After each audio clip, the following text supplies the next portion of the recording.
Welcome back to my channel বন্ধুরা, তোমরা কেমন আছো? সবাই আশা করছি অনেক ভালো আছো। অনেকদিন পর তোমাদের সামনে আসলাম, এসে কথা বলছি। তো দেখতে পাচ্ছ আমি নাক ফুটিয়েছি, আমার নাকটা ফোটানো ছিল না, আমি ফুটিয়েছি। আর নাকের পাশে কত বড় সাইজের একটা ব্রণ হয়েছে, মানে নাকে যত না আমার ব্যথা তার থেকে ডবল ব্যথা হচ্ছে। নাকের পাশে ব্রণ যে হয়েছে সেইটা।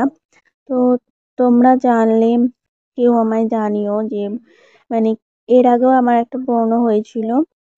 তো মানে কি দিলে, মানে মুখে কি ইউজ করলে, কোনো ক্রিম বা কোনো প্রোডাক্ট ইউজ করলে যে ব্রণটা হবে না, সেটা তোমরা জানলে প্লিজ আমায় কমেন্টে জানাবে। তো অনেকদিন পর আজকে একটা ডেইলি ব্লগ শেয়ার করব তোমাদের সাথে। প্লিজ ভিডিও লাস্ট পর্যন্ত দেখতে থাকবে, এবং ভিডিওটা ভালো লাগলে তোমরা তো জানোই কি করতে হবে, একটা লাইক করে দিও। তো চলো ভিডিওটা আজ মানে এই সন্ধ্যাবেলা থেকে শুরু করছি। তো লাস্ট পর্যন্ত ভিডিওটা দেখো এবং আমার পাশে থেকো। একদম তারপরের দিন বিকালবেলা চলে আসলাম। বিয়ে বাড়ি ছিল, সাজুগুজু করে বিয়ে বাড়িতে চলে গেছিলাম সন্ধ্যের টাইমে। তো আমরা যখন গিয়ে পৌঁছেছিলাম তখন বরযাত্রী আসেনি, আমরা যাওয়ার পরে এসেছে। তো আমি একটুখানি সেই ফাঁকে একটু মানে যেহেতু ভিড়টা কম ছিল, তো ভিডিও করে নিচ্ছিলাম তোমাদের সাথে শেয়ার করার জন্য। এখানে মা দিদি সবাই দাঁড়িয়ে ছিল, আমি একটুখানি তোমাদের দেখাচ্ছিলাম, কারণ বরযাত্রী চলে আসলে তো ভিড় হয়ে যাবে। আমার লুকটাও তোমার সাথে শেয়ার করে যে একটু কমেন্ট করে জানাবে কেমন লাগছে আমায় দেখতে। আর বিয়ে বাড়িতে যাওয়ার পরে যেসব সফট ড্রিঙ্কস, তারপর স্ন্যাক্স, আইসক্রিম স্টল ছিল, সেইগুলোতে অল্প অল্প করে সব ট্রাই করেছি।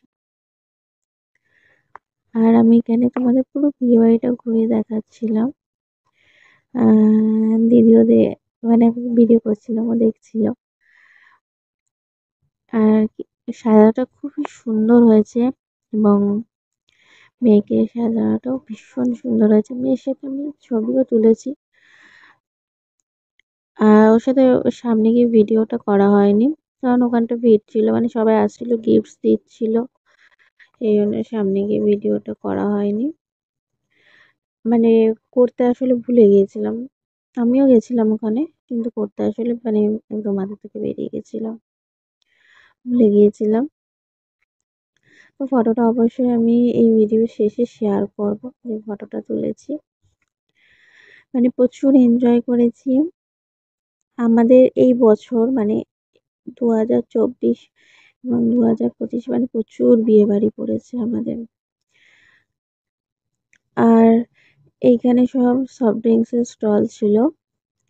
তো সেগুলোই তোমাদের আমি একটু ঘুরিয়ে ঘুরিয়ে দেখাচ্ছিলাম। আর এখানে একটা মানে গণেশ ঠাকুরের মূর্তি ছিল, দেখতে ভালো লাগছিল। সে আর তারপরে এখানে মানে বর আর কনের একটা পোস্টার মতন ছবি ছিল, সেটাও তোমাদের সাথে শেয়ার করে নিলাম।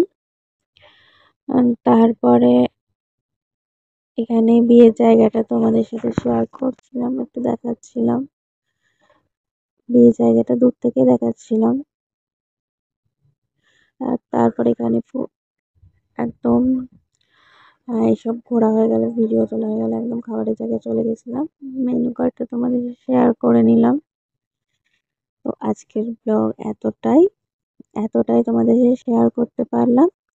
দেখা হচ্ছে তোমাদের সাথে নেক্সট কোনো ব্লগে।